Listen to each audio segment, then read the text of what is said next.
Hi friends.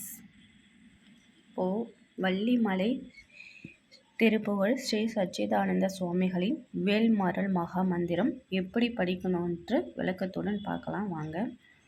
First Vinayagar துதியிலிருந்து ஆரம்பிக்கலாம். விநாயகரை வேண்டிக்கிட்டு அப்புறம் குலதெய்வம் இஷ்ட தேவதை வேண்டிக்கிட்டு இந்த விநாயகர் துதியை சொல்லிவிட்டு வேல்மாறல் மகா மந்திரம் ஃபஸ்ட்டு வேலும் மயிலும் சேவலும் துணைன்றது 6 முறை சொல்லிக்கணும். இந்த கந்தர் அலங்காரத்துலேருந்து கட்டளை கலித்துறை அப்படின்றத விழிக்கு துணை திருமென்மலர் பாதங்கள் மைமை என்ற இந்த பாடலையும் பாடிட்டு வேலும் மயிலும் சேவலும் துணைன்றது 6 முறை உச்சரிக்கணும். நெக்ஸ்ட்டு மயிலின் திறன் சொல்லும் மயில் அலங்காரம் தடக்குற்ற வேல் மயிலை என்ற இந்த பாடலையும் வேலும் மயிலும் சேவலும் துணை என்றதை 6 முறை உச்சரிக்கணும். அடுத்தது திருத்தணியில் உதித்தருளும் ஒருத்தன்மலை விருத்தன் எனது உள்ளத்தில் உரை கருத்தன் மயில் நடத்துகுகன் வேலே. ஃபஸ்ட்டு இது 20 முறை உச்சரிக்கணும். அடுத்து பருத்தமுலை சிறுத்த இடை விழுத்தநகை கருத்த குழல் சிவத்த இதழ் மறுச்சிறுமி விழிக்கு நிகராகும். இது ஃபஸ்ட்டு பாடல்.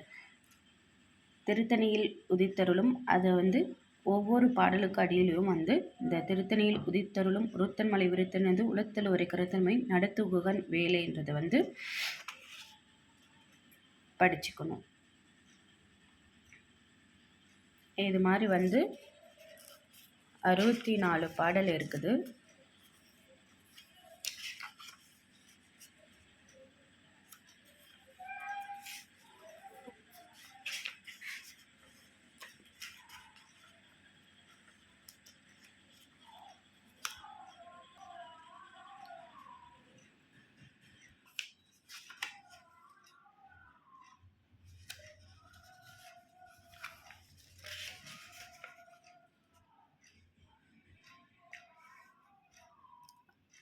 மொத்தம் 64 பாடல்.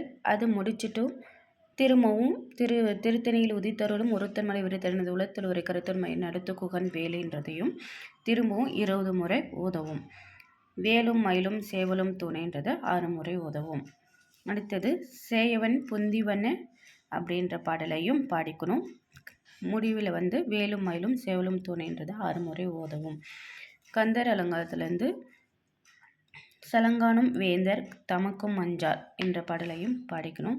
முடிவில் வேலும் மயிலும் சேவலும் துணைன்றது 6 முறை ஓதவும். வேல்மாறல் முடிவடைந்தது.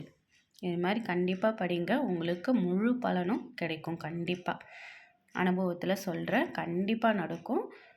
நீங்கள் தாராளமாக நம்பிக்கையோடு படிங்க. தேங்க்யூ.